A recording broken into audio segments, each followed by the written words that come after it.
حضرات کے سامنے کرنا ہے، چونکہ اس وقت ایک عام فضا بنی ہوئی ہے، اس لیے یہ باتیں مجمع کے سامنے کرنی پڑتی ہیں۔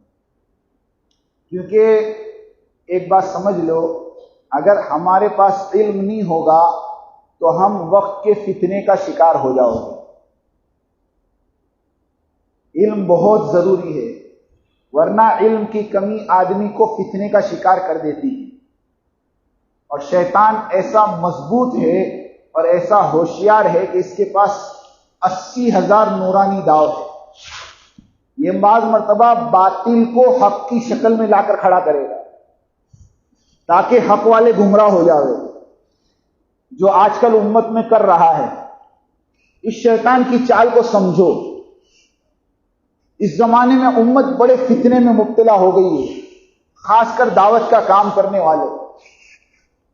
اس لیے اس بارے میں چند باتیں جو آپ کے کانوں میں ٹکرائی ہوگی، میں اس کا خلاصہ آپ کے سامنے پیش کر دوں تاکہ آپ اس فتنے کا شکار نہ ہو۔ ورنہ اللہ گواہ ہے، اللہ گواہ ہے، اللہ گواہ ہے، ہم کسی کی غیبت نہیں کرتے، ہم کسی کی برائی بیان نہیں کرتے، ہم کسی سے ہمارا لینا دینا کچھ نہیں۔ ہم تو صرف آپ لوگوں کے سامنے پتہ نہیں پھر کبھی ہماچل آنا ہو نہ ہو، اس لیے ایک امانتاً ایک بات آپ کے سامنے رکھتے کہ اللہ رب العزت نے اس دعوت والے کام کی مرکزیت کے لیے بستی نظام الدین بنگلے والی مسجد کو منتخب کیا ہے۔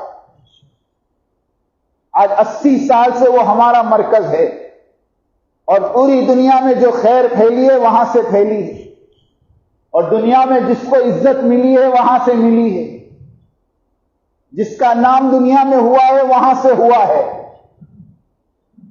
جس مرکز سے، جس علاقے سے، جس مسجد سے اور جس دین کی محنت سے ہمیں عزت ملی ہو، ہم اسی محنت کو توڑنے پر آویں اور اسی محنت کا ہم جنازہ نکالیں، یہ تو دوستو خدا بھی معاف نہیں کرے گا۔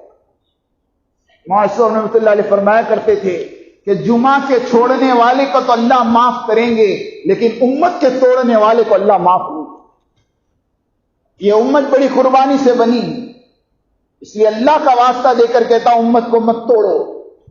اختلافات اپنی جگہ پر، اختلافات اپنی جگہ پر ہوں گے، ہمیں اس سے انکار نہیں ہے، لیکن اپنی ذاتی مفادات کے خاطر امت کو مت توڑو۔ کام نظام الدین سے چلا ہے اور انشاءاللہ قیامت تک وہیں سے چلے گا، یہ بات طے ہے۔